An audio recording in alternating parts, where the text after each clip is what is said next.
ሰላም ሰላም ውድ ሀገሬ ልጆች ኢትዮጵያውያን በሙሉ ውድ የማያሾ ተከታታዮች በሙሉ እንዴት ናችሁ? ደህና ናችሁ? ሁሉ ሰላም ሁሉ መልካም፣ እኔ ጋር ሁሉ ሰላም ሁሉ መልካም ነው።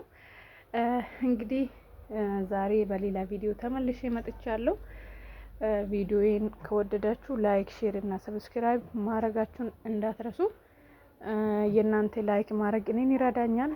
ከእናንተ ግን ምንም የሚቀንስ ነገር የለም። ስለዚህ አደራችሁን ካያችሁ ቪዲዮዬን ላይክ አድርጉልኝ እላችኋለሁ። ዛሬ እንግዲህ በሁለት ነገር ብቻ ፊታችን እንዴት ፏ እንደምናደርግ ነው የምናየው የማሳያችሁ ማለት ነው። ዛሬ የተጠቀምኩት ቀይ ስርና እርጎ ነው። ቀይ ስሬን እንግዲህ እንደምታዩት ልጬ አጥቤ ከትፌ ወደ ብረት ድስቴ ጨምሬ አበስላለሁኝ ማለት ነው። በጣም የምትወዱት አይነት ክሬም ነው። ለሁሉም ፊት የሚስማማ ነው። ለደረቁም ለኦይሉም የሚስማማ አይነት ውህድ ነው።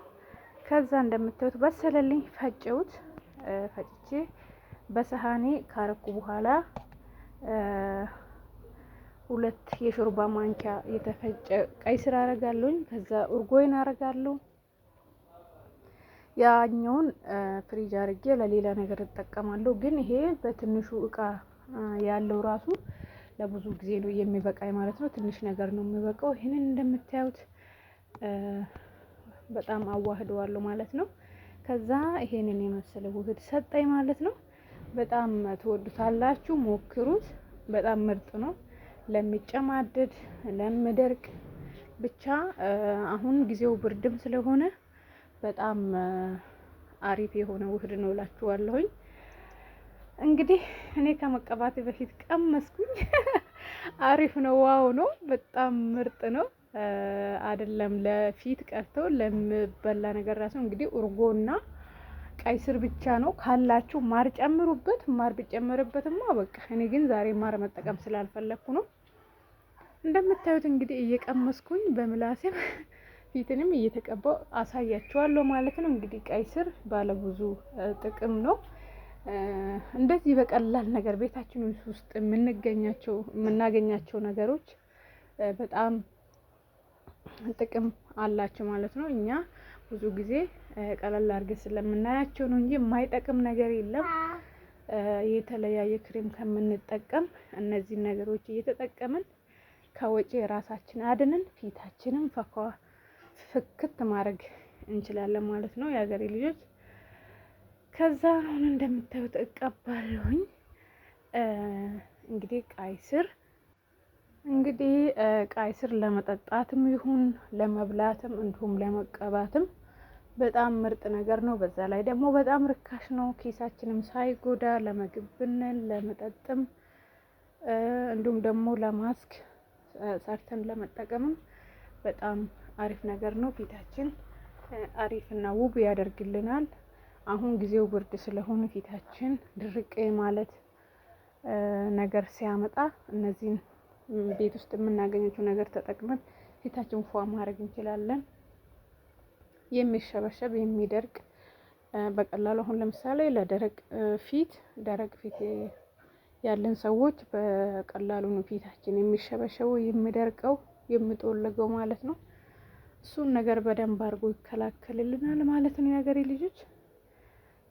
በዛ ላይ ደግሞ ለምግብነቱም በሚቀጥለው ቪዲዮ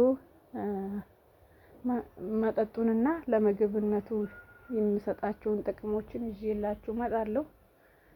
ስለዚህ እንደዚህ በሚመስል ሁኔታ ፊቴን ተቀብቼ ፏ ብዬ እውላለሁ። ለምሳሌ ስራ ቦታ ሄደን እንግዲህ መንገድ ላይ አዋራ አለ፣ ስንት ነገር አለ።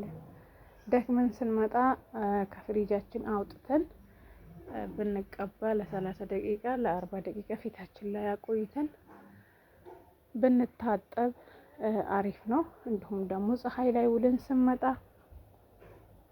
ብቻ ምን አደከማችሁ በጣም በቀላሉ የሚሰራ ደግሞ በጣም ብዙ ጥቅም ያለው ነገር ስለሆነ ሁላችሁም ብትጠቀሙ በጣም ጥሩ ነው ባይ ነኝ።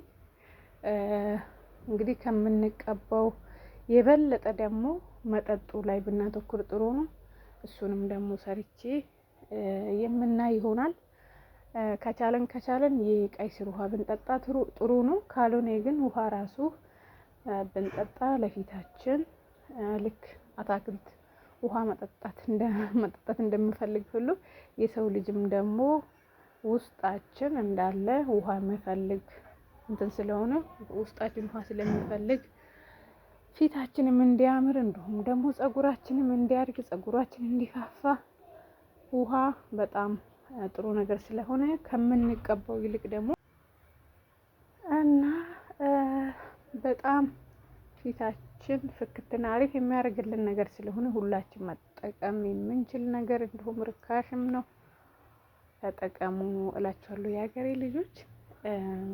ካላችሁ ማርም ማድረግ ትችላላችሁ፣ ከሌላችሁ ደግሞ እንደዚህ ማድረግ ትችላላችሁ። ከዛን አንገታችንን መቀባት እንችላለን። እኔ እዚህ ጋር ለእናንተ ለማሳየት እንጂ በኋላ ሻወር ሲገባ አንገቴንም የጠቆረ ቦታውንም እጠቀማለሁ ማለት ነው። እንደዚህ ለምሳሌ እንደ ጉልበታችን በብታችን ያሉ ነገሮች ለዚህም ይሆናል። የማይሆኑ ነገር የለም። ይሄን የምላችሁ እንግዲህ በሚቀጥለው ደግሞ እንዴት ጁሱ እንደምሰራና ለምግብነትም እንዴት እንደምንጠቀም ይዤላችሁ እመጣለሁኝ። ከዛ በኋላ እንደምታዩት እንደዚህ ተቀብቻለሁ። ለ40 ደቂቃ ነው ያቆየሁትኝ። ያው ቤት ውስጥ ስለሆንኩኝ 40 ደቂቃ ቆይቼ ከዛ በኋላ እታጠባለሁኝ ማለት ነው። ግን ሁሌም ፊታችን ብቻ ተቀብተን ውሃ የማንጠጣ ከሆነ ያ ምንም ጥቅም የለውም። ስለዚህ በደንብ አድርገን ውሃችንም እየጠጣን የምንቀባው ነገር የዛንን ነው ጥቅሙን የምናየው ማለት ነው። እንደምታዩት ደርቆልኝ ታጥቤ ፏ ብያለሁ። ለስላሴ ራሱ ልነግራችሁ አልችልም። በጣም ምርጥ ነው። ብትጠቀሙ ትርፋማ ትሆናላችሁ። ቪዲዮውን ካያችሁ እንግዲህ እንደነገርኳችሁ ላይክ፣ ሼር እና ሰብስክራይብ አድርጉልኝ። በሚቀጥለው ቪዲዮ ተመልሼ እስከምንመጣ መልካም ጊዜ ይሁንላችሁ። ባይ ባይ።